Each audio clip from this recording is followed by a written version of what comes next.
Пока ваза это будет или стакан, я пока не определился.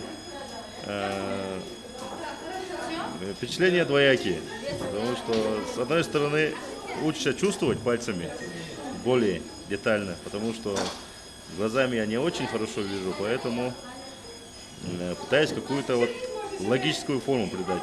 В новой гончарной мастерской «Малх» готовы обогреть каждого. Алихан Хамхоев работает с глиной второй раз в жизни. Молодой человек слабовидящий, поэтому садился за круг с опаской, но быстро приручил глину. В этой мастерской обещают устраивать подобные мастер-классы для особенных людей 3 раза в неделю. Сама идея возникла у нас довольно давно. Мы с ребятами-гончарами, они давно занимались гончарным делом, мы с ними собрались и решили, что давным-давно нам пора открыть гончарную мастерскую.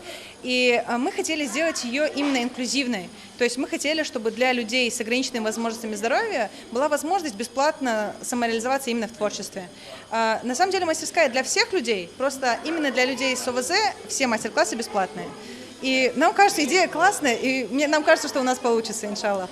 Мастерскую удалось открыть благодаря победе Общества слепых Ингушетии в конкурсе Фонда президентских грантов. Занятия по гончарному искусству должны помочь в реабилитации и социальной адаптации людей с инвалидностью. Людмила Тимакова приехала на открытие мастерской из Пензы. Она сегодня в роли наставника гончаров, которые проходили 2-недельное обучение в ее студии. Девушка является руководителем целой сети подобных инклюзивных проектов по всей России. Это, к слову, 35-я мастерская, открытая благодаря ее тренингам. Арт-терапия бывает разной, но только глина способна дотянуться до самых-самых потаенных уголков нашего организма.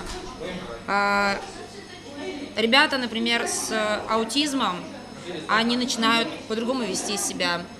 У людей, у которых есть какие-то параличи, парезы, они разрабатывают руки. У детей, у которых проблема с речью, речь становится намного лучше, потому что глина, она является дисперсным, мелкодисперсным материалом и массирует кончики наших пальцев, на которых находятся нервные окончания, которые связаны напрямую с нейронами мозга. И люди, которые незрячие, да, и слабовидящие, для них гончарное дело – это возможность получить еще и профессию.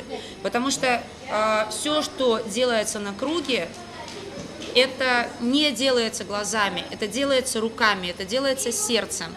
Вся работа с глиной проходит через человека, через его сердце, через его душу. Параллельно в студии проходит еще один мастер-класс по лепке. В этом творческом процессе больше задействованы девушки. Из пластичной глины благодаря нехитрым приемам получаются необычные изделия. Но я хочу просто так сделать, как корабль, и там внутри рисунок, чтобы был. Ты впервые занимаешься такой работой? Скажем, да. Я еще сделала тарелку, это я отнесу домой, а корабль здесь оставлю на память.